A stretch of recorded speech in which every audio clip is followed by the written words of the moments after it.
Westfield is delivering for Culver City. These are tough economic times. Westfield is going to be bringing an enormous new source of revenue.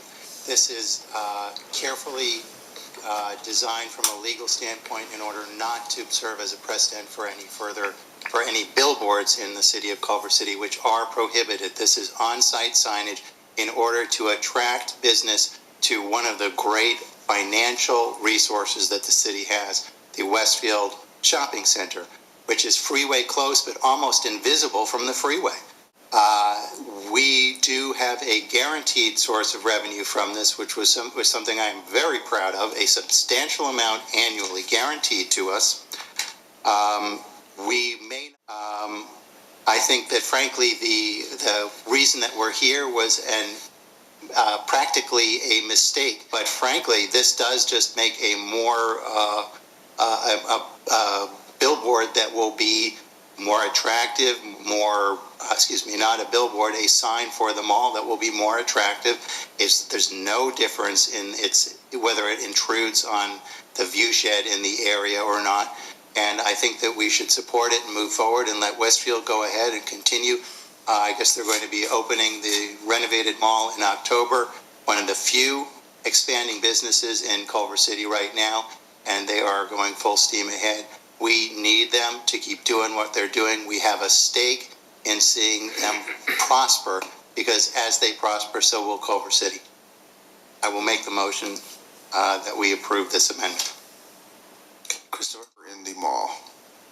Just to answer that, it is solely for on-site signage. And on-site signage, by definition, is to advertise products and tenants at the mall. And I don't recall ever saying that it wouldn't bring bring extra sales. In fact, we think it's very significant to pull the 405 traffic in and to pull people from the other side of the 405. Can you give us east at the mall? It's distinctly activity at the mall, and it's distinctly to generate sales at the mall. And I don't recall ever saying otherwise. Where can we find the limitations on advertising that they were talking about? Where does it say what the advertising has to be? Yes, through the chair. The DFD indicates that the approved signing, must comport with the sign ordinance in the zone code.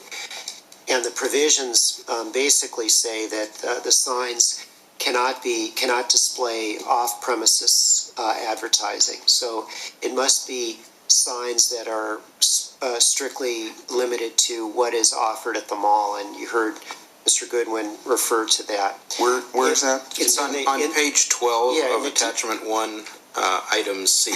It's actually, yes, I'm sorry, page 12. Under advertising content. But the way it is now, anything could be advertised literally in this big mall, and it's going to bring money to Westfield and perhaps to the agency, but not necessarily bring more people. Mr. Chairman, if I could clarify as to the content of the signs, you cannot use on this sign any product that's sold in the mall. It has to be a product that is a significant portion of the business involved. If it's just incidental to the business involved, it is not permitted under the provision that that Chair Member Weiss mentioned. Agency Attorney, could you repeat that? Yes, on the contrary, it must be related to the stores. It must be a product that is a substantial portion of the business of the store.